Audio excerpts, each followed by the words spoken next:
27e journée mondiale de lutte contre le sida et toujours aucun vaccin contre la maladie. Le virus a déjà tué 39 millions de personnes dans le monde.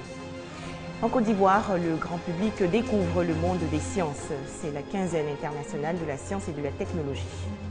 Enfin, la Syrie prête à coopérer contre le terrorisme. Le régime Bachar al-Assad réclame un plan international de lutte. Bonsoir à tous et merci de nous rejoindre. C'est la 27e journée mondiale de lutte contre le sida. Environ 78 millions de personnes sont séropositives et 39 millions décédées dans le monde. À ce jour, aucun vaccin n'est disponible, mais plusieurs projets sont porteurs d'espoir. Ici en Côte d'Ivoire, pour encourager la solidarité face à la maladie, le ministère de la Santé et ses partenaires ont organisé hier une activité dans la commune de Koumassi. Au menu, une sensibilisation aux dangers du VIH-Sida. Malgré les progrès de la science et les efforts de lutte contre le sida, le taux de prévalence de cette pandémie reste toujours élevé. Face à l'urgence de cette situation, un des moyens de lutte efficace reste la sensibilisation. En Côte d'Ivoire, le combat est mené par plusieurs structures, entre autres Alliance Côte d'Ivoire, qui chaque année, à la veille de la Journée mondiale de lutte contre le sida, organise le village communautaire. Ouvert au grand public, le village communautaire est un espace d'échange et de rencontre des différentes structures de lutte contre le VIH-Sida. Autre temps fort de la journée, des séances de dépistage volontaire et des visites de stands. Des stands qui présentent un panel d'activités réalisées par les acteurs communautaires. L'ouverture du village communautaire s'est faite en présence de Ndoye Raymond, maire de la commune de Koumassi, et des autorités préfectorales d'Abidjan. C'était un commentaire de Serge Gongouma. En image, la deuxième édition de la quinzaine internationale de la science et de la technologie.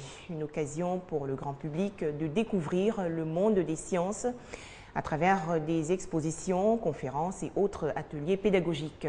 L'événement, qui est organisé par le ministère de l'Enseignement supérieur et de la Recherche scientifique, se tient du 1er au 15 décembre prochain au pôle scientifique et d'innovation de Bingéville. Autre centre d'intérêt, la protection de l'environnement en Côte d'Ivoire. Le district autonome d'Abidjan veut impliquer les jeunes dans le développement durable. Et pour atteindre cet objectif, l'institution a initié un atelier sur l'économie verte. Cette activité économique va diminuer les risques environnementaux et créer des emplois aux jeunes, notamment dans le reboisement.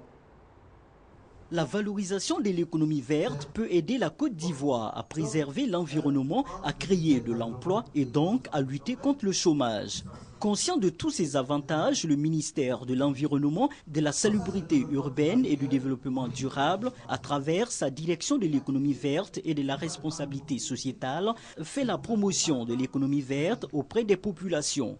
D'où cet atelier pour informer et former les jeunes des communes du district d'Abidjan sur le développement durable et les opportunités liées à l'économie verte. Le développement durable avec l'économie verte offre des alternatives, offre du potentiel d'emploi à la jeunesse. Par exemple, lorsque vous prenez les filières de recyclage des déchets, voilà une niche d'emploi que les filières peuvent créer. Aujourd'hui, on peut transformer les déchets organiques en compost, on peut transformer les déchets organiques en énergie. Pour ces jeunes, cette rencontre de renforcement des capacités sur le développement durable leur permettra de contribuer au développement de leur commune. Nous, avec ces outils, on va regrouper ces jeunes à son nom et on va solliciter l'appui de la mairie afin de mettre en place des projets pour permettre aux jeunes de monter des projets et de faire avancer notre commune. En Côte d'Ivoire, ce sont 250 000 hectares de forêts qui sont détruites chaque année par l'action de l'homme. La promotion du développement durable par l'économie verte permettra de réduire ce taux de destruction. Rappelons que c'est au sommet de Rio +20 en juin 2012 que les États du monde se sont engagés à faire la promotion du développement durable en impliquant la société civile. On faisait le point avec Serge Gongouma. Les meilleurs pharmaciens de Côte d'Ivoire récompensés récemment lors d'un gala de bienfaisance.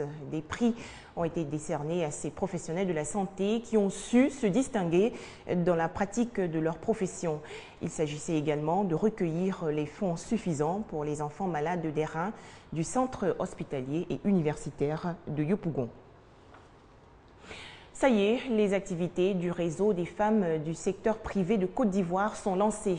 L'occasion pour cette association de procéder à l'investiture de sa présidente. La cérémonie s'est tenue dans la commune de Yopougon.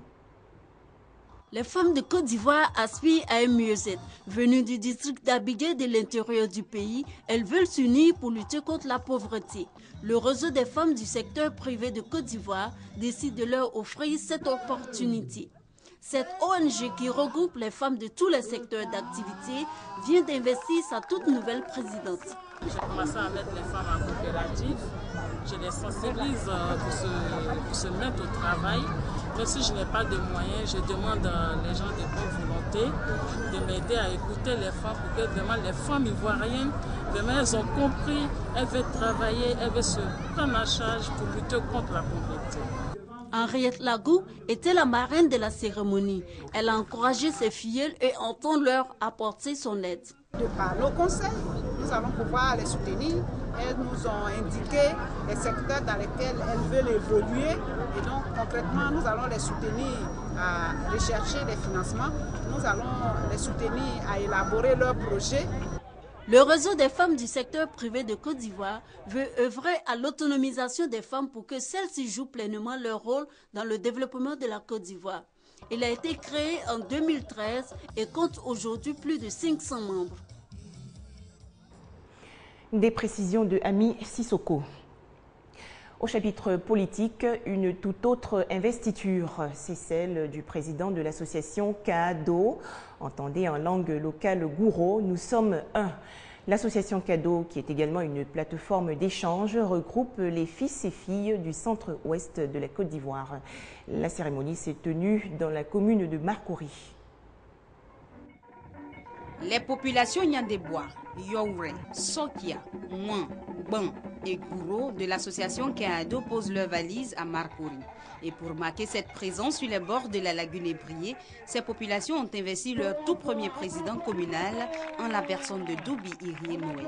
Cette cérémonie d'investiture, aux allures de fête et de réjouissance, était une occasion pour les premiers responsables des CADO de lancer un vibrant appel.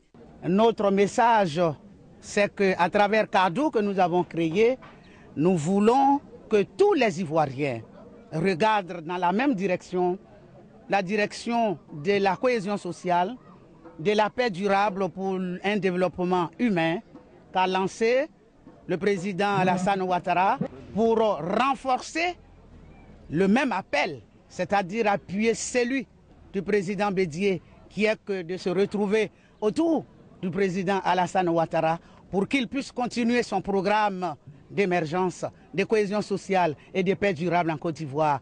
L'association CADO, dirigée par Léopoldine Tiezan-Kofi, présidente nationale, a toujours prôné la paix, le partage, la solidarité et le développement dans l'Union. Valeurs qu'elle souhaite communiquer à toute la Côte d'Ivoire au grand rendez-vous de décembre 2014 à Boisfly. Des précisions de Sidonie Davila. Après le 15e sommet de l'OIF, place aujourd'hui au premier forum économique de la francophonie à Dakar au Sénégal. Cette rencontre de 2 jours vise à favoriser les échanges économiques et l'interconnexion des territoires de l'espace francophone. Plusieurs centaines d'acteurs politiques et économiques participent aux travaux. Double attentat suicide au Nigeria. Au moins 10 personnes sont mortes dans l'offensive menée par 2 femmes kamikazes à Maïdougouri, dans le nord-est du pays. Dans le même temps, les islamistes de Boko Haram ont lancé un assaut sur Damaturu, une autre capitale de cette région. Au Proche-Orient, les autorités syriennes vont coopérer avec la communauté internationale contre le terrorisme. Damas réclame aujourd'hui un plan international de lutte. Les djihadistes du groupe de l'État islamique ont enregistré ce week-end un de leurs bilans les plus lourds dans la bataille de Kobané.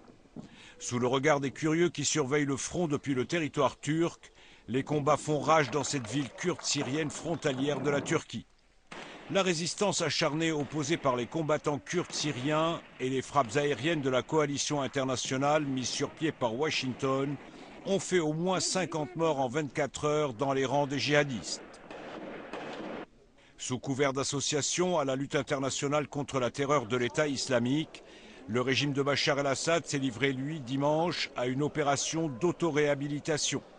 Bien que délégitimé par une répression féroce et sanglante de son propre peuple depuis bientôt 4 ans, il a organisé une conférence dite internationale à Damas pour combattre le terrorisme et l'extrémisme religieux. Pour parvenir à gagner la guerre contre le terrorisme, il faut qu'il y ait un plan approuvé par la communauté internationale. Et cela pourrait se faire par le biais d'une conférence internationale sous supervision des Nations Unies. Affirmant soutenir toute initiative qui respecterait la souveraineté nationale et les lois internationales, il en a profité pour glisser une mise en garde surprenante. Ce qui se passe en Syrie va bientôt se propager au monde entier sous la forme de terrorisme, de chaos, de maladies mentales et de perversion de l'esprit. Sur le terrain, l'opposition syrienne continue de mener ses attaques et attentats kamikazes contre les forces du régime pour desserrer leur étau autour de la ville d'Alep. En Irak, encore une attaque de l'État islamique. Les djihadistes ont tué aujourd'hui au moins 16 gardes frontières et blessé 4 autres dans l'ouest du pays. 40 interpellations à Hong Kong après de violents affrontements avec la police. Des manifestants pro-démocratie ont tenté d'encercler le siège du pouvoir. Des boucliers de carton face à une banderole de la police. Le dernier scénario joué à Hong Kong. La nuit a été rythmée par de violents affrontements. Les militants pro-démocratie avaient encerclé le siège de l'exécutif. Une quarantaine d'entre eux a été arrêtée. Après avoir marqué le pas, le mouvement de contestation retrouve sa vigueur des débuts, il y a 2 mois, quand les étudiants s'étaient mobilisés pour réclamer à Pékin une vraie élection libre pour le chef de l'exécutif en 2017. Encore un mot sur la journée mondiale de lutte contre le sida célébrée aujourd'hui. Les chiffres font état d'environ 78 millions de personnes séropositives et 39 millions de morts dans le monde. Aussi, pour se protéger, 2 règles d'or à observer, pas de rapport sexuel sans préservatif et pas d'injection de drogue. À très bientôt sur RTI2.